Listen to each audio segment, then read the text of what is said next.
All right, Chelsea fans, welcome back to another episode. That's right, of the London's Blue podcast. Hopefully, your favorite Chelsea podcast out there, and a part of the Men in Blazers Media Network. Dan, one of your hosts here, alongside my good friend Sam, CFC Central.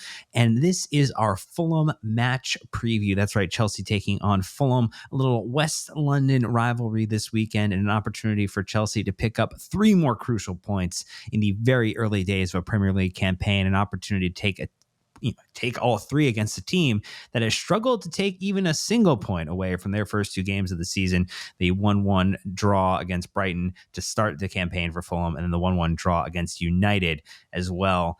Sam, as we jump into this one, how are you feeling? I mean, this was a team that Chelsea had a crucial victory over in the closing stages of the last Premier League season. Obviously, 2 phenomenal goals that changed Chelsea's trajectory heading into the summer. Really, I think gave us the lift we needed heading into the Club World Cup and becoming champions of the world. Now Chelsea have an opportunity to, again, have another chance in a London derby to go ahead, take 3 points, and really find themselves heading, and looking into that international break, feeling really good about the position they're in. Yeah, I mean, we talked about, staying in London and essentially getting off to a good start. And I mean, looking at the PL table right now, quite early days, but not a bad place to be in, I would say. So, yeah, I think good couple of games for Maresca to try out, permutations and combinations, especially when it comes to somebody like an Estevao. Probably didn't expect that change to happen this early in the season, with Cole Palmer getting a little bit of a niggle, but I'm hoping that, this at least gives him a good base to try and tinker around, see which options he can throw on in what situations. The good thing is, obviously, we've now faced 2 back 3s/back 5s in the first 2 games and, put in some good numbers. It looks a lot more promising than it did last season. So I would say quite encouraging signs. First chance to go up against a back 4, could be a back 5. Marco Silva, you never know. But I think it's a good opportunity to continue the good work that we put in against West Ham and get those guns firing again. Yeah, and I think as we maybe just start talking about it, I think maybe it's a good opportunity to remind people how Fulham tend to play. I mean, obviously, Marco Silva kind of continued on as Fulham manager. And, I think in general, you would argue that they had a pretty decent last season. 2 draws against Brighton and United, teams that will likely be within the mid-table to lower mid-table with them. Feels as if maybe they could have or would have hoped to get more from that. But what are your thoughts on just, how their style of play has looked so far to start the season? Again, only 2 90s to base it off of, but just something, that with the reference of how they played last year and the 2 times we talked about them then. How are you feeling about their style of play? Have you seen anything new that you want to call to people just right from the top? Thankfully, isn't really anything new to talk about in terms of like his identity. He's been here for 4 years with Fulham and he's continued to build upon like minor tweaks here and there. If I look at just the system, it's remained the same. It's just a 4-2-3-1 with certain tenets that have sort of been the same since the last season. Interestingly, again, the 3rd team in a row that we're facing, not really quite prominent in terms of transfer activity. I think they've only got Lecomte as the goalkeeper for about $500,000 and a couple of free agents, but no incomings that are suited to the play style and also sort of taking them up from an upgrade perspective. So Palace also, West Ham also, a lot of like non-signings and fans being quite aggrieved that you haven't built upon what's been done last season. And I think it's the same with Fulham. So from an injury standpoint, have been a couple of issues. We'll start as always from the defense. And at the back, because of these issues, there has been a minor reshuffle. So Anthony Robinson, first choice left back, hasn't really started a game so far. So Calvin Bassey, who's their first choice centre back, he's played at left back, did so against Brighton. And then Ryan Sessegnon, who's more of a wing back, attacker, can play left back. He's played that against Manchester United. You've got Kenny Tete on the right, who is a conventional fullback. He can play both as the 3rd centre back, and sometimes he also bombs forward into dangerous positions against opposition and tries to occupy the space for crosses. Had a man of the match performance against us. a couple of fixtures ago, so he's going to be quite interesting. In the middle of the park, you've got Joachim Anderson. Um, sorry, I'm going to do that one again. In the middle of the defense, you've got Joachim Anderson, who is an excellent long passer. So you will often see him chest down the ball or, get into those transition situations and try to find one of those wide players on the left hand side. So we'll try to find Sessegnon on the left. Iwobi again in interesting positions. You've got Harry Wilson on the right hand side. So one to watch out for because he's somebody who picks those out and gets those 1v1 engagements going. Bassi actually had a really good season last time out. He's a quite powerful defender. Didn't have the best game as a left back against Yakuba Minte, who was an excellent wide forward. So got 1v1 against him a couple of times, gave him a little trouble, and Bassi just didn't look good. And then again against United, quite clumsy, looked to make a couple of errors that he usually does not. So that's one to watch from a form perspective. And just out of the shape, you can see out of possession, Sessegnon or even Iwobi can tuck in as that extra defender on the left hand side and make it a back five, which is something that they tried to do in the last fixture where we, essentially went and grabbed it at the death with Tyreek and Pedro scoring for us. But they can add an extra wing back when they want and make it a much tougher defensive unit. So that's the back five. In midfield, they've got a pivot which is consistent since last season. They picked up Sander Berger, the Norwegian, and he's looked very good next to Sasa Lukic. So both of them are very strong ball winning, recovery heavy pivots. And it's probably to try and stabilize a lot of the volatility that Fulham had embraced early in Marco Silva's tenure, where it was just transition, fast breaks, ball breaking in midfield. And these two guys will just try to win the ball in midfield, try to intercept it, keep it short and simple, and help Fulham progress from a more stable standpoint. So that's what they're trying to do. They will keep the shape compact in a 4-4-2 or a 4-4-1-1, where the front two try to sit on the pivots. One will press the centre back, and the other will try and guard the single pivot. So expect Caicedo to be under quite a lot of attention from one of the centre forwards.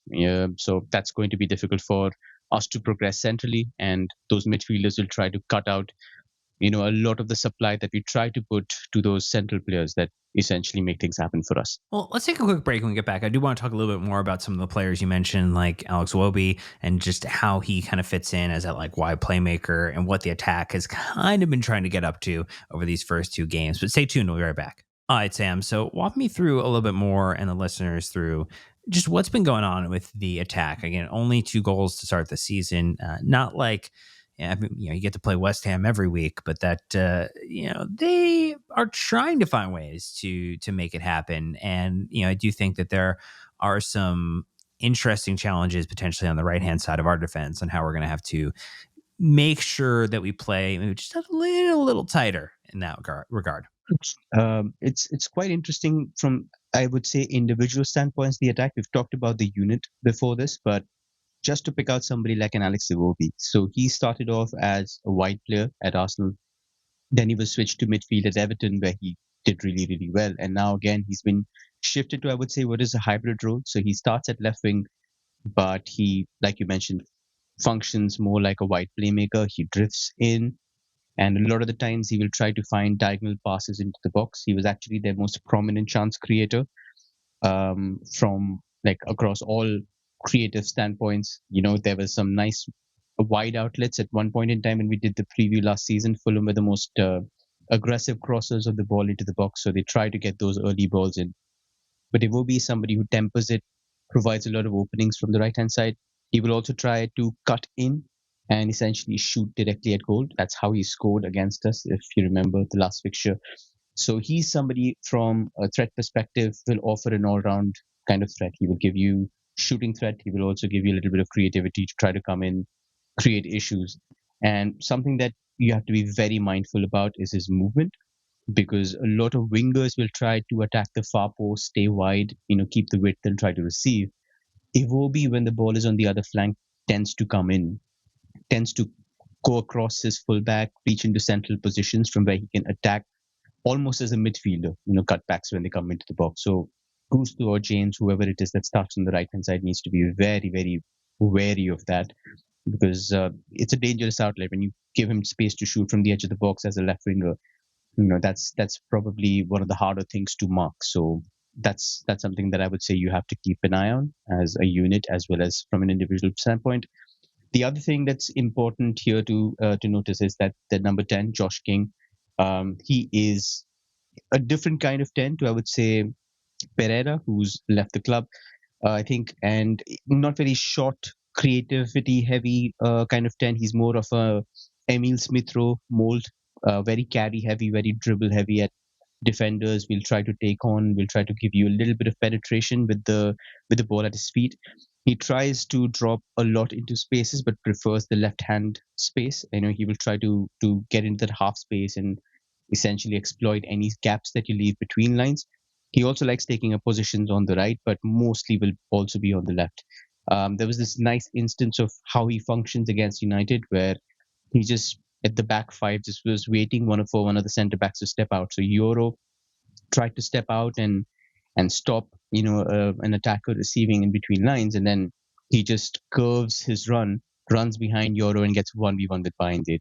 Unfortunately gets that 1v1 and doesn't finish it because Bayinde saves, but that's the clever movement or positioning that you can expect from him. He's probably now at this point in time one of the better carrying threats. So if you can get on him early, can get tight to him, then I think you negate a lot of that threat. So I would also add that if you get Anthony Robinson in there, he will probably make the left flank the more dangerous flank. There are some interesting rotations that happen.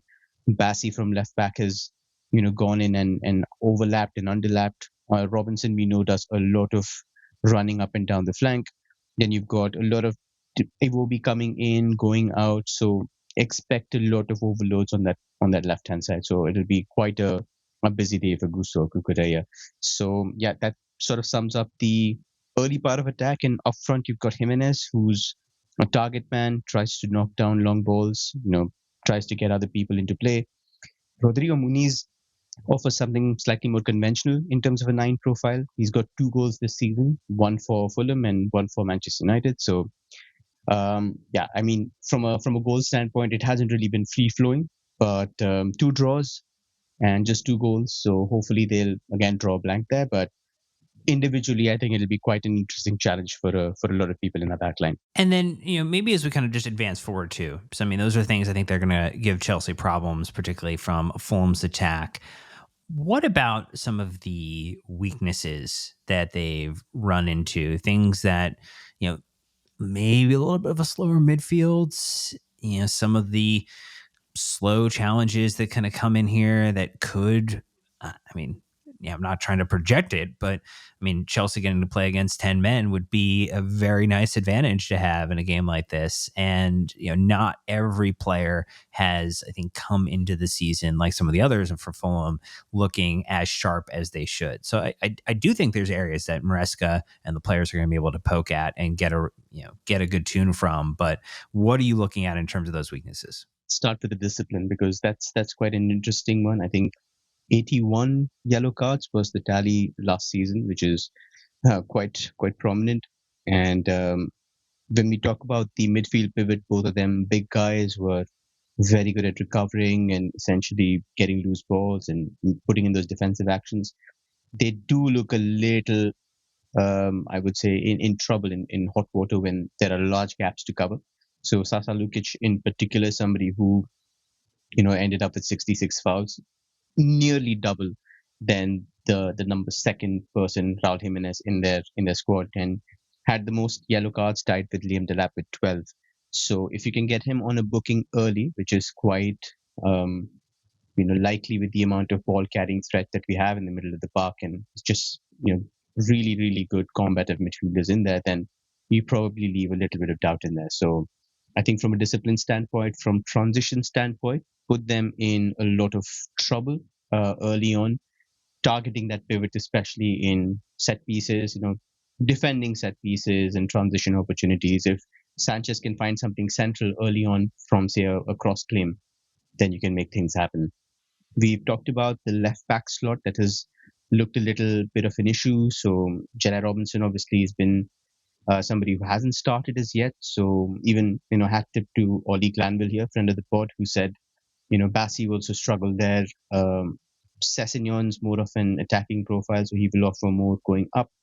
So if you do put a rusty Anthony Robinson or two other guys who have probably struggled 1v1, then if you've got Estevao or Neto on the right hand side, then you expect them to be triumphant against that kind of profile. So from an individual battle perspective, left back versus Estevao or Neto is something that I would scratch into my pad as a key battle. I would also add, like, from a general perspective, they look quite stale from open play in a chance creation standpoint. It's last season they probably could have done much more. They had somebody like a Pereira who was causing a lot of shots, causing a lot of key passes, like essentially offering them just a lot more to firepower to work with in their front line. And I think that's been diluted. He created 57 chances last season and was second in the Fulham squad. And also, just like early on, we talk about it's too early to call 2 games in, but they've.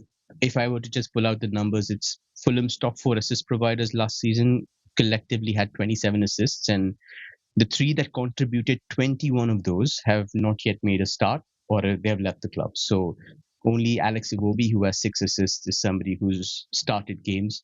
The other guys have just been making bench appearances or just coming on. Adama Traore being one, Robinson being the other. So I think creative wise, just trying to offer solutions centrally, trying to offer a little bit of lock picking, they will struggle. And what makes this worse is that last season they were also bottom of the league for goals from set pieces, which is 4 in 38 games.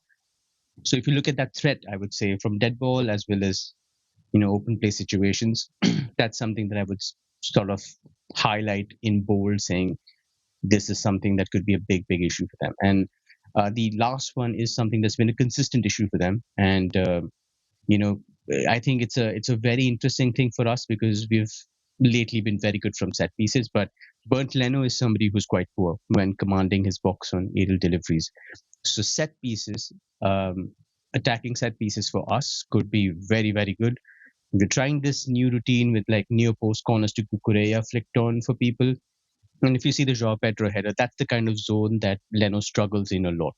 So if you put the ball into that kind of area and you get him to commit, leave his line, usually he flaps at it. Most likely he misses. So cause that kind of chaos, test him from crosses, test him from corners. If you have somebody like a Joao Pedro and a Liam Delap competing for those deliveries, then there could be something in there. Leno was 18th in the Premier League last season for stopping crosses, just very command shy, just 4.5% to stopping compared to, I would say, 16 or 17 for Rob Sanchez. So, long way to go. So those are the weaknesses then. And Sam, maybe just hearing that, talking about goalkeepers, it's very interesting when we go up against a side who you feel as if their fans might have more complaints about their goalkeeper than Chelsea fans do about Rob Sanchez on the days that he is more Robert than Bob. What are your thoughts on just would Fulham fans or would Fulham in a heartbeat take someone like Sanchez over Leno as their starting keeper tomorrow? More so in the sense of a grass is greener type situation, just trying to provide some contrast to people around the fact that like it could be worse. That's probably really interesting question, but I'm not sure. I don't think they'll do that trade off for maybe multiple reasons. It's just when you play in a possession heavy team, the propensity to make mistakes also goes up. So Leno does, from a shot stopping perspective, offer some really nice saves. There were some really good ones, especially from, say, Matheus Cunha, that looked very good against Manchester United. So I would say, probably a guy who looks better in stable situations versus somebody who takes risks and makes mistakes, lots of them.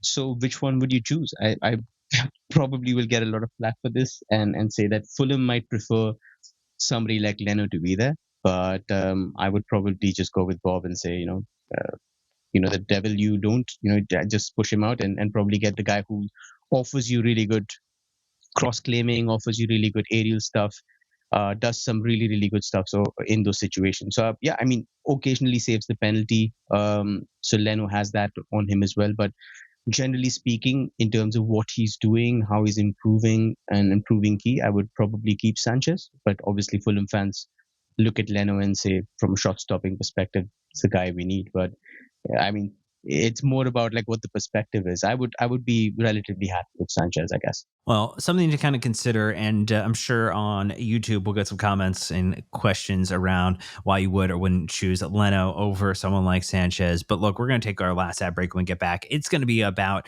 flipping the script, giving Sam an opportunity to put some questions in front of me as trying to think about what Maresca is going to do in regards to this lineup. But stay tuned, we'll be right back. All right, Sam, your opportunity to take a couple questions here that you think Maresca is going to be thinking about. And we try to game plan around what we think will actually happen and what we might like to happen, because what Maresca does and doesn't do sometimes don't always match up with what we think should happen. Yeah, that's definitely true. I would start off with quite a tricky one for you, like a curveball. We've seen Joao Pedro start the first one against the back three. Obviously, got marked out of the game with Lacroix and everybody else around him offering a lot of cover on him. And then obviously next game he moves behind the lap. So with a back four coming up now with an under pressure centre back pairing, would you put Joao Pedro back in the place where he created issues in the Club World Cup, or would you continue Delap up front and put him in at number 10, considering Cole Palmer's not there? Ooh, I mean, I think this kind of makes a elemental change based upon Cole Palmer and his hamstring, if it does or doesn't allow for him to be available for this game. I'm recording this on Wednesday, August 27th, so a few days before any type of official news, but we know obviously, it might just be the better type of situation to rest him through the international break, get him rebounded and put into a fine form for when the games get fast and furious and the Champions League fixtures start up. I do think that man, I kind of like the idea of just rolling with what worked in the last game. And I know that you have a different side in Fulham than you do West Ham, and that might change a little bit with the back three, back five versus a back four. But I just feel like it worked so well. And again, we saw it like first 15, 10, 15 minutes or so when Chelsea got caught out, that it just wasn't working, that the team was kind of not necessarily finding one another. But drop Pedro in the 10 behind Liam Delap, and then also with Pedro Neto on one side and Esteva on the other, I think that is just a scary attack for a lot of Premier League defenses, particularly ones that are not finding maybe necessarily the goodness that they're looking for. I would play him in the 10 behind Delap, and I would hope that we would get enough time in this game to continue to try to experiment with some of the other players we have. I think the big looming question is going to be that we are now heading into, this is August 27th. We are days away from the end of the transfer window. And the question is Nico Jackson going to come in out of the cold and be an available option for someone like Enzo Maresca to involve him in the side? Or is he going to be gone at the end of this window, either on a loan or a permanent deal? If that does or doesn't happen, I mean, I think it makes things actually a whole lot easier for someone like Enzo Maresca, where he can start Liam Delap, he can play Joao Pedro on the 10, and then he doesn't feel necessarily that his only option is to potentially push another player forward into the center forward spot at the 60th, 70th minute for Liam Delap.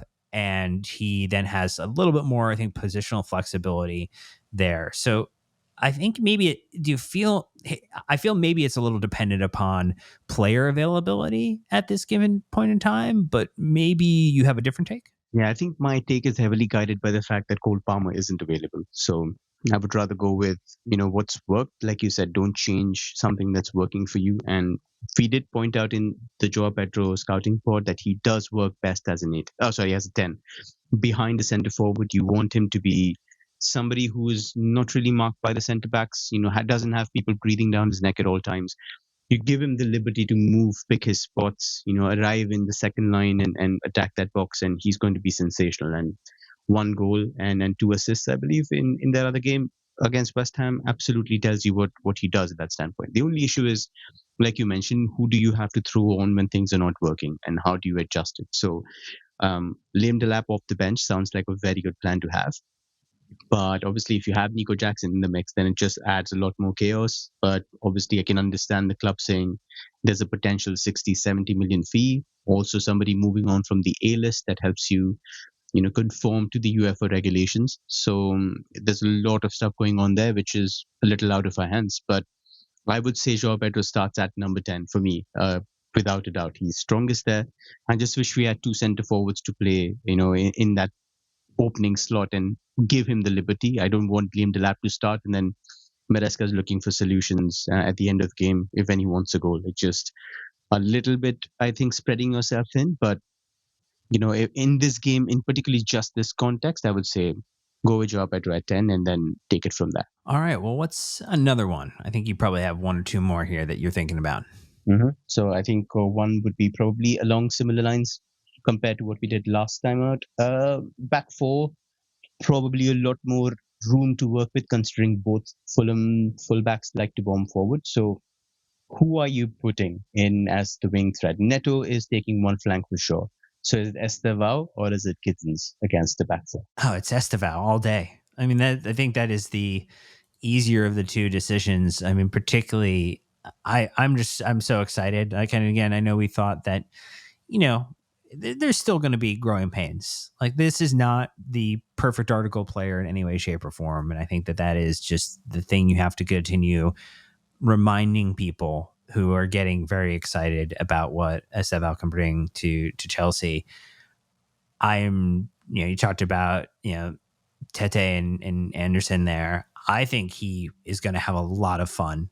He'll be playing on the right hand side, so he'll play, going up against Sessegnon and Bassi. I think you have a lot of fun, and particularly if Berger comes in off of the left hand side to kind of try to I think you want to talk about a player who's going to be a foul magnet.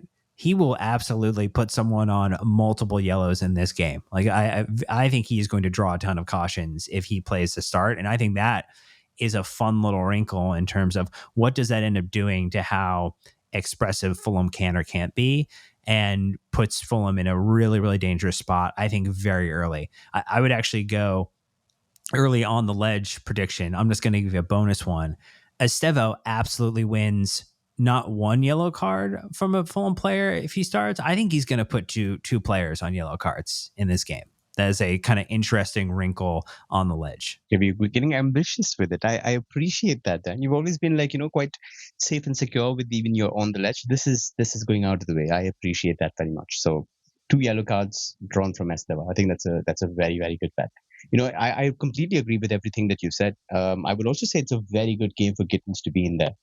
But obviously, you've seen Estevao's impact, and especially if you're putting him on that weaker left flank against Fulham, then you expect fireworks to happen. I really, really think from a 1v1 standpoint, going both ways and offering movement, he's the ideal guy to have there.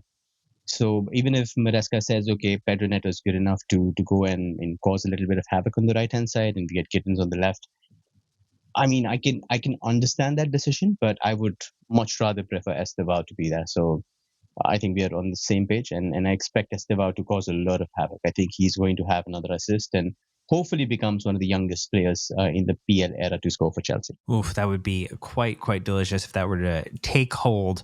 What about scoreline predictions for this one? I mean, they've had 2 1-1 draws. We've had a scoreless draw, and we've had the 5-1 victory over West Ham. I imagine it's somewhere in between. I imagine we're both probably predicting a Chelsea win on the day. Is it something more like a 3-1, 3-0 type of result that you're thinking about here? I do believe there's a good chance that Fulham draw blank. So I'll probably go with the repeat prediction. Unfortunately, against Palace didn't work out, but I'm probably going for a 2-0. I think it's going to be a little difficult at times, but if we can get those early goals in and try to get Fulham to come out and play, push both their full backs up, and then you've got somebody like a Gittins coming on, I can see it going to 3 or 4. So I will stay a little conservative and say 2. But I'll probably, I wouldn't be surprised if it goes to 3 or 4. What about you? I think, are you feeling adventurous based on your on the ledge prediction? I am going to go with a 3-1, and I do think it is a banner day for our Brazilians, and I think every Brazilian who makes it onto the pitch in this game, that would be João Pedro and Estevão definitely, and hopefully Andre Santos as well, is involved in some goal scoring action, whether that is a assist or a goal themselves. Wow. Okay, so that's quite the statement to make. For me, like the on the ledge prediction would be okay, let's go bold with this. I'll say 2 set piece goals from Chelsea.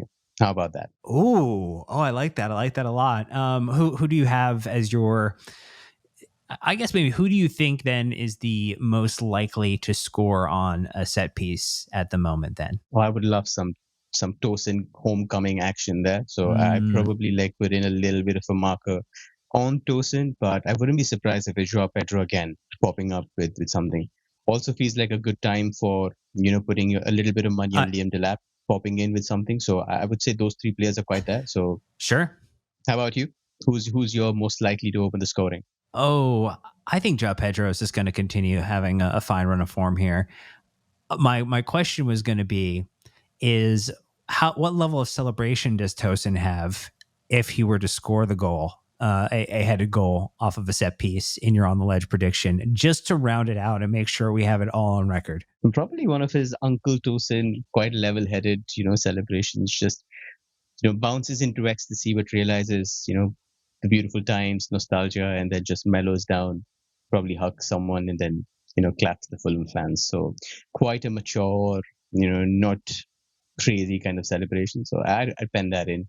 Tosin's a lovely guy. Wouldn't go about disrespecting guys who gave him so much. Very much so. I think I agree with you there. But look, Chelsea have just got to get the business done on the pitch. That's the first and foremost important thing to do. But look, we've got tons of other content coming your way this week. We'll have a reaction pod to the Champions League draw. We'll also be coming back on the following Monday to do our match review pod as well, to talk about how we felt Chelsea hopefully beat Fulham in very, very fine fashion, as well as winding down the transfer window and getting some reactions to how it all progressed. I mean, if there's any type of breaking news, obviously we will be back with an emergency pod.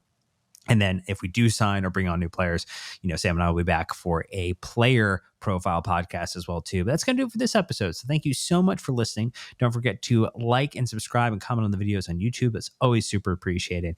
If you can find time and you listen in an audio platform like Apple Podcasts or Spotify, and leave a 5-star review, that's always appreciated.